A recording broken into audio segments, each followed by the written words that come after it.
guidelines and report is that currently the states that are at risk for having more cases of H1N1 are, of course, the western states, the Midwest, and the East Coast. So as you can see, it's going to be all dark eventually.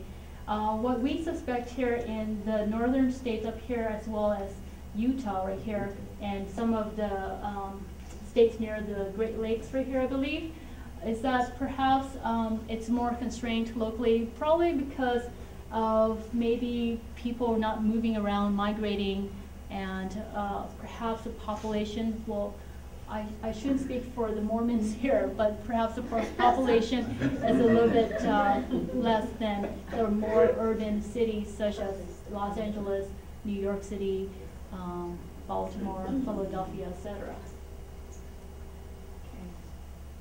H1N1 vaccine is not part of the seasonal influenza vaccine, and it is recommended, that is recommended every year. It is a standalone monovalent vaccine and is separate from the seasonal influenza vaccine. As we know, the seasonal influenza vaccine is trivalent as compared to H1N1, which is monovalent. And of course, it is a new virus strain that has never been circulated among humans. So in a way, the 1918 H1N1 infection reemerges. Okay, how it is made, just like the seasonal influenza virus vaccine, it is made from embryonic eggs, and those who have severe egg allergies should not receive the H1N1 vaccine. Rather, they should receive empiric treatment with either Tamiflu or Relenza.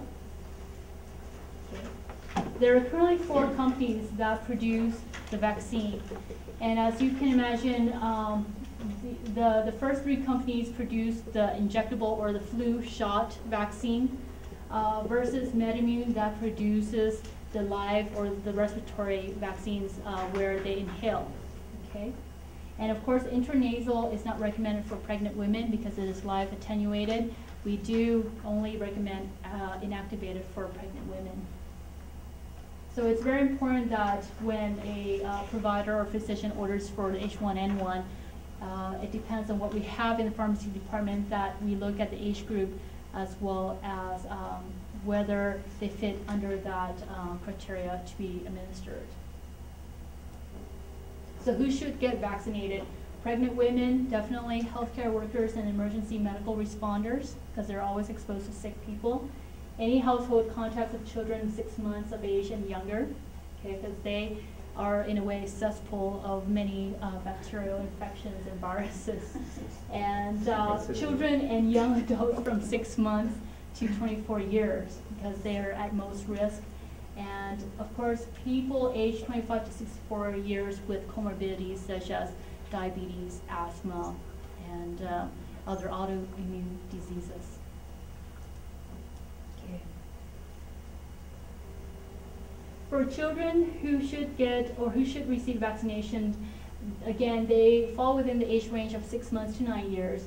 And we are recommending currently 2 doses of the monovalent vaccine. And of course, the dose separation is 4 weeks between the first and the second dose. Currently, I don't know if you've read the most recent report. In Europe, they're doing just 1 dose right now, and the FDA and CDC are reevaluating this. And it depends on the supply and demand of the H1N1.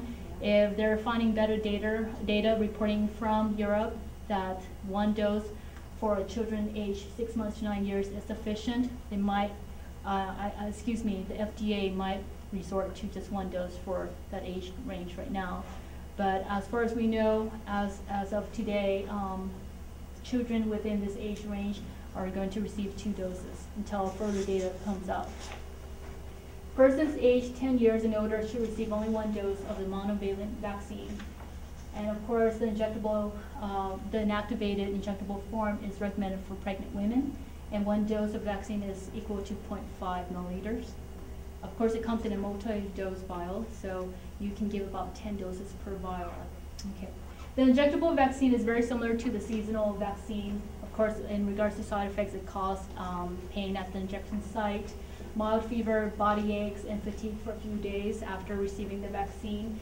And in regards to those receiving the nasal vaccine, runny nose or nasal congestion in recipients of all ages, they may have fever with a temperature above 100 Fahrenheit, and also sore throat can develop in those receiving the nasal vaccine.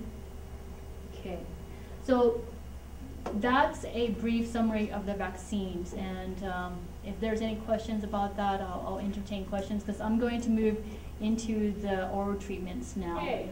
Let's discuss about the oral neuraminidase inhibitors such as Tamiflu and Relenza. As you know, neuraminidase inhibitors block the activity of this enzyme that prevents the virus, the parent virus, from releasing more of the virion progeny or virus progeny and infecting other respiratory cells.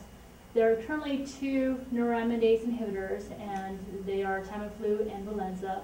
And the difference between the two is that Tamiflu is the oral